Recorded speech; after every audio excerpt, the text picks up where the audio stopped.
حضرت خبیب رضی اللہ تعالیٰ عنہ بن عدی کے ایمان کا امتحان۔ دشمن جب محلہ چھوڑ دے یا شہر سے نکل جائے تو سکون مل جاتا ہے، لیکن مسلمانوں نے جب چھوڑا اور تمام جائیدادیں کفار کے حوالے کر کے مکہ سے 300 میل دور مدینہ میں جا آباد ہوئے تو کفار پہلے سے زیادہ بے قرار ہو گئے۔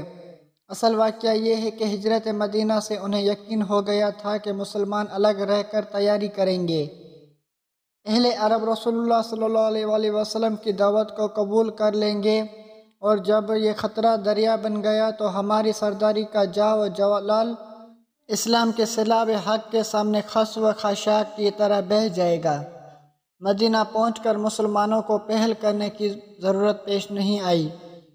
قریش مکہ نے اپنی دماغی پریشانیوں کے ماتحت خود ہی آبیل مجھے مار کی روش اختیار کر لی تھی۔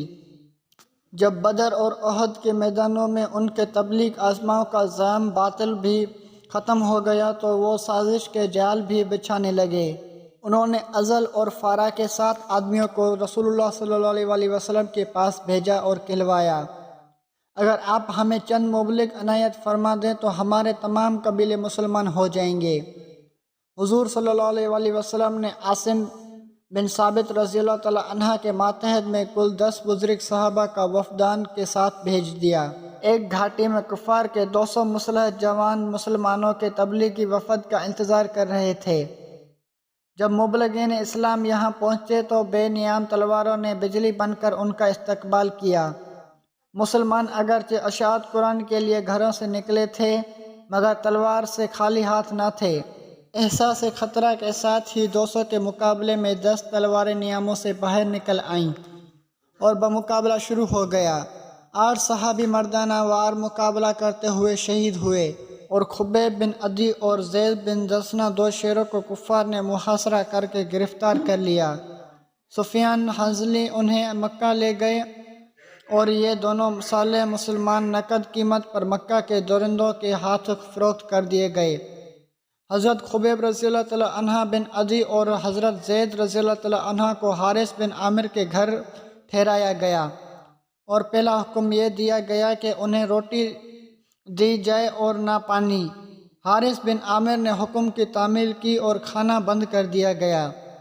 ایک دن حارث کا 9 عمر بچہ چھری سے کھیلتا ہوا حضرت خبیب رضی اللہ تعالیٰ عنہ کے پاس پہنچ گیا۔ اس مرد صالح نے جو کئی روز سے بھوکا اور پیاسا تھا، حارث کے بچے کو گود میں بٹھا لیا اور چھری اس کے ہاتھ سے لے کر زمین پر رکھ دی۔ جب ماں نے پلٹ کر دیکھا تو حضرت خبیب رضی اللہ تعالیٰ عنہ چھری اور بچہ لیے بیٹھے تھے۔ عورت چونکہ مسلمانوں کے کردار سے ناواقف تھی، یہ حال دیکھ کر لڑکھڑ گئی اور بے تابانہ چیخنے لگی۔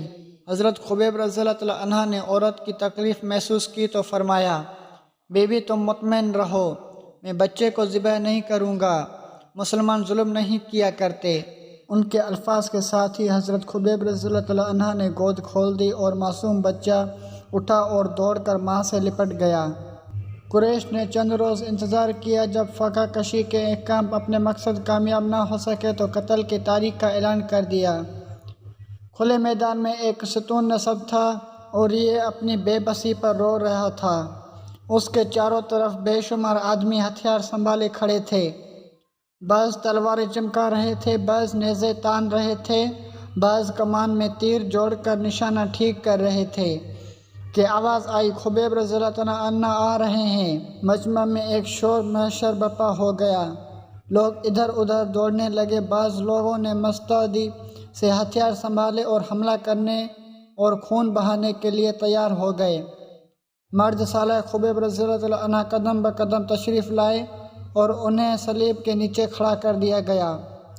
ایک شخص نے انہیں مخاطب کیا اور کہا، خبیب رضی اللہ عنہ، ہم تمہاری مصیبت سے درد مند ہیں، اگر اب بھی اسلام چھوڑ دو تو تمہاری جان بخشی ہو سکتی ہے۔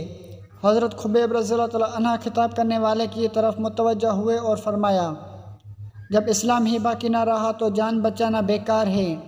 اس جواب کی ثابت قدی بجلی کی طرح پر شور بھیڑ پر گری، مجمع ساکت ہو گیا اور لوگ دم بخور رہ گئے۔ خبیب رضی اللہ عنہ، کوئی آخری آرزو ہے تو بیان کرو۔ ایک شخص نے کہا، کوئی آرزو نہیں، 2 رکعت نماز ادا کر لوں گا۔ حضرت خبیب رضی اللہ تعالیٰ عنہ نے فرمایا بہت اچھا، فارغ ہو جاؤ۔ ہجوم سے آواز آئی پھانسی گڑی ہوئی ہے۔ حضرت خبیب رضی اللہ تعالیٰ عنہ اس کے نیچے کھڑے ہیں تاکہ اللہ کی بندگی کا حق ادا کریں۔ خلوص و نیاز کا اصرار ہے کہ زبان شاکر جو حمد حق میں کھل چکی ہے اب کبھی بند نہ ہو، دست نیاز جو بارگاہ کبریا میں بندہ چکے ہیں اب کبھی بند نہ ہوں، دست نیاز جو بارگاہ کبریا میں بند چکے ہیں اب کبھی نہ کھلیں، رکوع میں جھکی ہوئی کمر کبھی سیدھی نہ ہو، سجدہ میں گرا ہوا سر کبھی خاک نیاز سے نہ اٹھے، ہر بند منہ سے اس قدر آنسو بہیں کہ عبادت گزار کا جسم نو خون سے خالی ہو جائے، مگر اس کے عشق و محبت کا چمن اس انوکھی آبیاری سے رشک فردوس بن جائے۔ حضرت خبیب رضی اللہ تعالیٰ عنہ کا دل محبت نواز عشق و نیاز کی لذتوں میں ڈوب چکا تھا کہ عقل مصلحت کیش نے انہیں روکا اور ایک ایسی آواز میں جیسے صرف شہیدوں کی روح ہی سن سکتی ہے، انہیں روح اسلام کی طرف سے یہ پیغام دیا کہ اگر نماز زیادہ لمبی کرو گے تو کافر نہ سمجھیں کہ مسلمان موت سے ڈر گیا ہے۔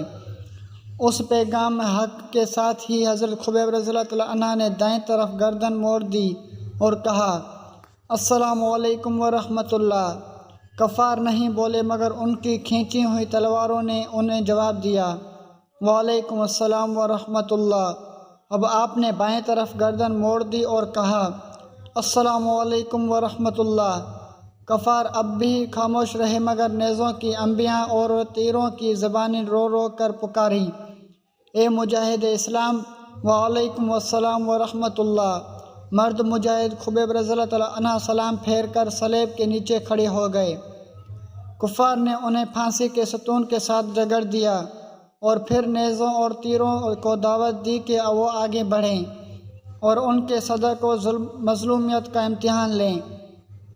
ایک شخص آگے آیا اور اس نے خبیب رضی اللہ تعالیٰ عنہ مظلوم کے جسم پاک کے مختلف حصوں پر نیزے سے ہلکے ہلکے چرکے لگائے، اور وہی خون اطہر جو چند ہی لمحے پیشتر حالت نماز میں لشکر و سپاس کے آنسو بن کر آنکھوں سے بہا تھا اب زخموں کی آنکھوں سے شہادت کے مشک بو قطرے بن کر ٹپکنے لگے۔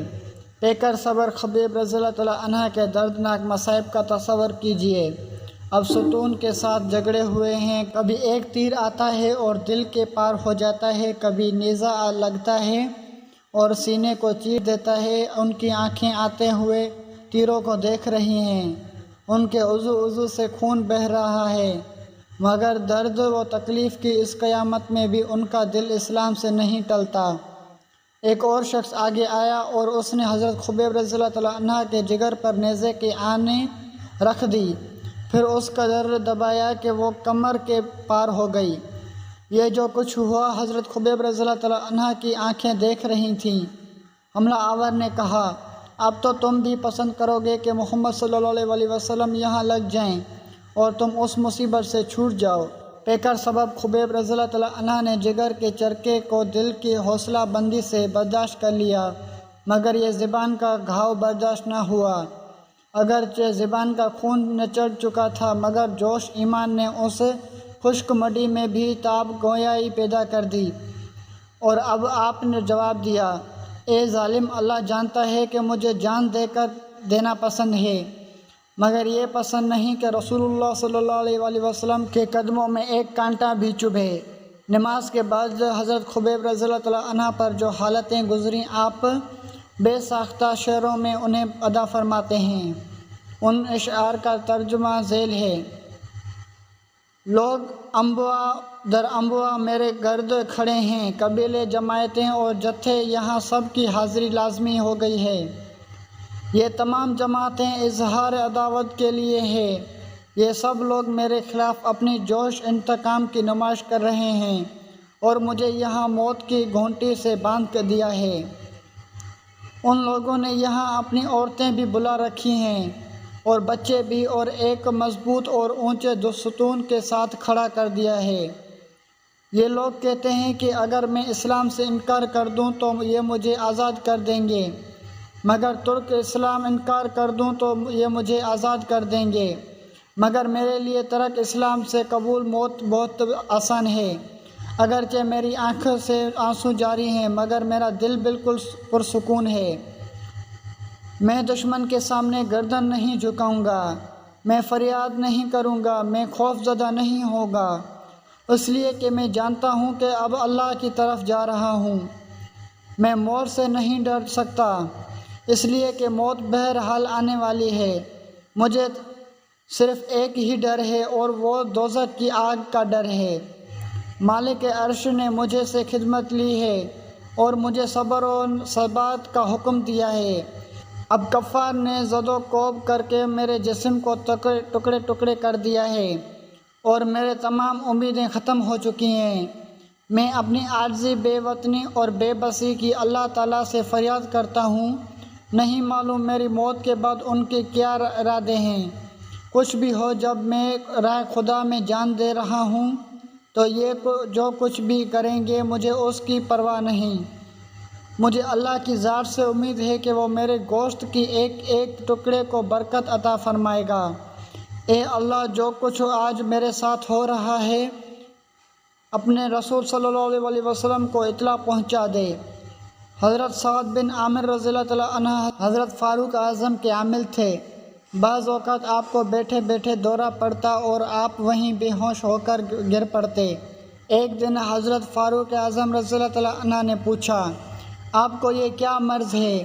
جواب دیا، میں بالکل تندرست ہوں اور مجھے کوئی مرض نہیں۔ جب حضرت خبیب رضی اللہ تعالیٰ عنہ کو پھانسی دی گئی تو میں اس مجمع میں موجود تھا۔ جب وہ ہوش رہبہ واقعہ یاد آ جاتا ہے تو مجھ سے سنبھالا نہیں جاتا اور میں کانپ کر بے ہوش ہو جاتا ہوں۔